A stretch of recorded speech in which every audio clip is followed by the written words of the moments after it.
शुक्लाकारं भुजगशयनं पद्मनाभं सुरेशं विश्वाधारं गगनसदृशं मेघवर्णं शुभांगं लक्ष्मीकान्तं कमलनयनं योगविध्यानगम्यं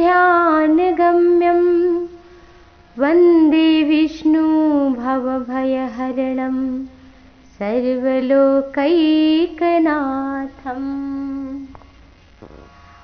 आप सभी को जय श्री हरि। प्रभु की कृपा आप सभी पर बनी रहे। आइए जानते हैं पूजा पाठ का हमारे जीवन में बहुत अधिक महत्व है। हम अपने कल्याण के लिए भगवान की शरणागति ग्रहण करते हैं, पूजा पाठ करते हैं, परंतु पूजा पाठ में पुष्पदल में आवश्यक है तुलसी।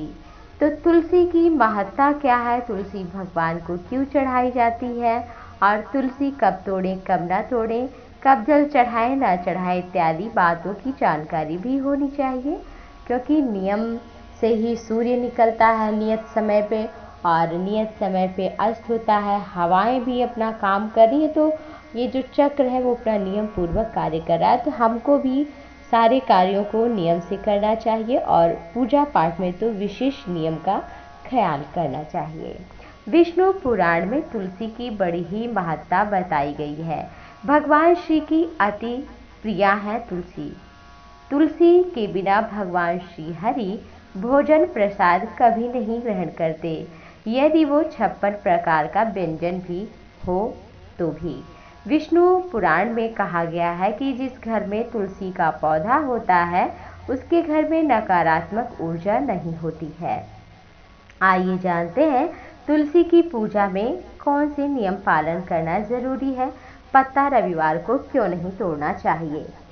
विष्णु पुराण के अनुसार रविवार, एकादशी, द्वादशी, संक्रांति, सूर्य ग्रहण, चंद्र ग्रहण तथा संध्या काल के पश्चात तुलसी के पत्ते नहीं तोड़ना चाहिए। मान्यता के अनुसार तुलसी माता इन तिथियों में विश्राम करती हैं, आराम करती हैं और उनके आराम को भंग नहीं करना चाहिए। मान्यता के अनुसार एकादशी के दिन माता तुलसी व्रत करती हैं, इसलिए उन्हें परेशान नहीं करना चाहिए।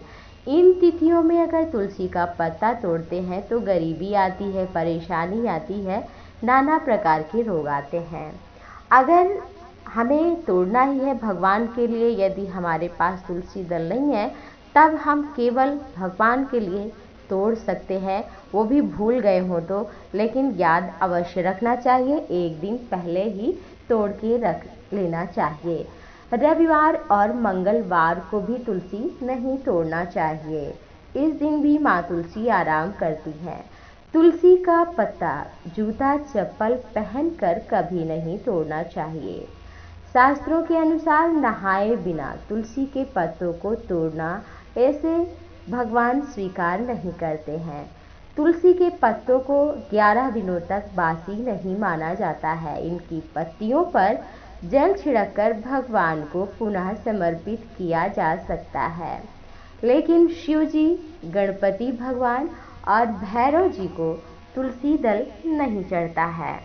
तुलसी दल कहते हैं जिसके भी घर में तुलसी लगाई जाती है, आसपास पौधा रहता है जिसके घर में, और जल चढ़ाया जाता है, पूजन किया जाता है, इन सब नियमों का पालन करते हुए उनके घर में कभी नकारात्मक ऊर्जा नहीं आती है और साथ ही साथ उसके घर में सुख शांति की वृद्धि होती है। तुलसी का पौधा लगाएं तो अवश्य ही वहाँ साफ सफाई का ध्यान रखें, थूकें ना, गंदी जगह पर ना रखें और साथ ही साथ बिना स्नान किए ना तोड़ें और इसके साथ साथ दीपक प्रतिदिन अवश्य ही जलाएं। कहा जाता है कि जब किसी की मृत्यु हो जाए तो वहाँ यदि तुलसी का पौधा होता है तो पापी यदि हो तो भी वो नरकगामी नहीं होता है। अगर तुलसी मुरझा जाए तो उसको रख लेना चाहिए, उसे बेकार जगह पर नहीं फेंकना चाहिए। जल में दूध थोड़ा सा मिलाकर 1 चम्मच तुलसी में जल देने से कभी कभी हर सप्ताह में हरी भरी रहती हैं। और धूप में तुलसी को जल नहीं चढ़ाएं, सुबह और सायंकाल चढ़ा सकते हैं। दीपक जरूर दिखाएं, परिक्रमा करें। खुले बालों में स्त्री को तुलसी में जल नहीं चढ़ाना चाहिए।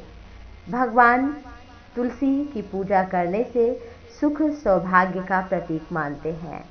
अब हमें सौभाग्यवान बनाते हैं, हमारा सुहाग अचल रहता है।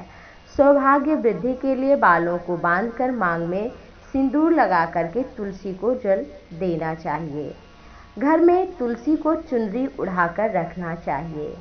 इस बात का ध्यान रखना चाहिए कि तुलसी वर्ष में एक बार विवाह में अवश्य ही बदल देनी चाहिए। और जिस तरह से हम और देवी देवताओं की पूजा करते हैं, वैसे ही तुलसी की पूजा आराधना करना चाहिए। भगवान श्री हरि की अति प्रिया है और तुलसी बेहद ही शुभ माना जाता है। और तुलसी को तोड़ते समय मंत्र भी पढ़ना चाहिए।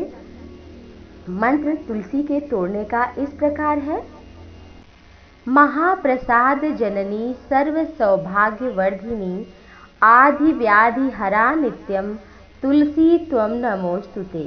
इस मंत्र को बोले, इससे लक्ष्मी की कृपा बनी रहती है। मंत्र नहीं आ तो प्रणाम करके अवश्य ही तोड़ें। तुलसी को तोड़ते समय ओम सुभद्राय नमः, ओम सुप्रभाय नमः, मातस तुलसी गोविंद हृदयानंद कारिणी नारायणस्य पूजार्थाम चिनोमि त्वं नमोस्तुते। इस मंत्र का भी पाठ कर सकते हैं, बोल सकते हैं और उनकी भी सुबह शाम और देवी देवताओं के साथ आरती करें। इस तरह से आप सभी के घर में शुभ होगा, मंगल होगा और कृपा बनी रहेगी। इस तरह से आप सभी को ये छोटी सी जानकारी दी। आगे के वीडियो में फिर से होगी मुलाकात, तो हमारे साथ बने रहें। आप सभी दर्शकों का चैनल सब्सक्राइब करके, तो आगे भी अपने कई तरह की जानकारी आपको हम देते रहेंगे। तो दोस्तों, आप सभी का बहुत